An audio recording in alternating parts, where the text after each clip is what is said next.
on that kind of same note, I want to switch gears a little bit. So I want to talk about thinking of L&D through the tech lens, and that we're more than just training courses. And I know that you have quite a lot of experience with this and that you've worked with teams, curriculum developers, tech writers. Tell me a little bit about that experience and how it has kind of shaped your perspective of L&D. Yeah. So I kind of got this reputation at Oracle about being the L&D person or the training person who doesn't want to do training. So I love that. Yeah, I know. But the thing is, it's still training. It's just the where and the when that's different. And that goes back to, the 5 moments of need, right?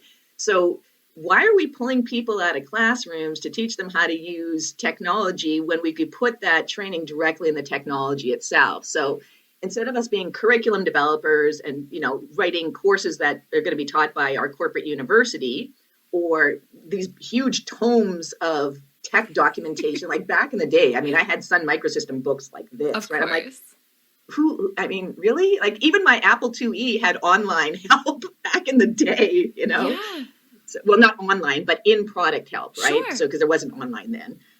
But this whole perspective of what you're creating is user assistance at that point, because you're creating for different types of users, whether it's a direct end user of the product, whether it's an administrator, whether it's a super user, what have you. So the whole thing maps, right? We're still doing audience analysis. We're still defining what kind of tasks people need to do. But the difference is you actually give yourself more purview as a learning person. So you think about the learner journey when it comes to technology. It starts before they even purchase the technology. So I came to the idea, well, not just me personally, but we eventually moved to the idea of user assistance being pre-sales user assistant assets, first use tasks, everyday tasks, and then retention assets. So we sort of had those buckets along the user assistance journey to think of all these really cool and creative types of ways to teach learners, to help people along the way, even when it's at that very beginning of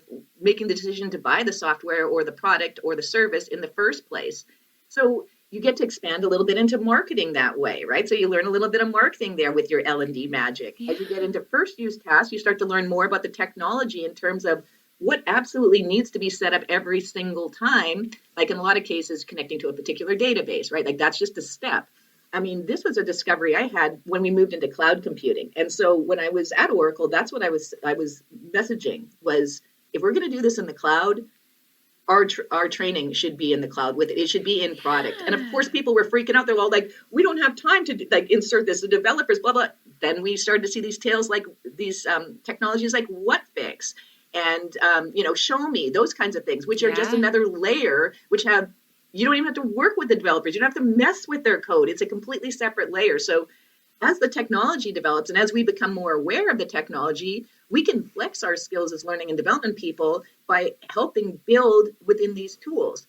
So for me, that's the sweet spot. That's why I talk about what I do is really about creating learning technologies because, those things didn't exist. Now they do. So what's the future going to be? And so if we keep ourselves flexible and it's not just about creating the course every single time, you'll start to see the opportunity for you to really flex your skills and to really show your value because of what you know and how that applies to learning in a much more discrete format across this entire journey, across this lifespan. So I think it's the way to go, honestly.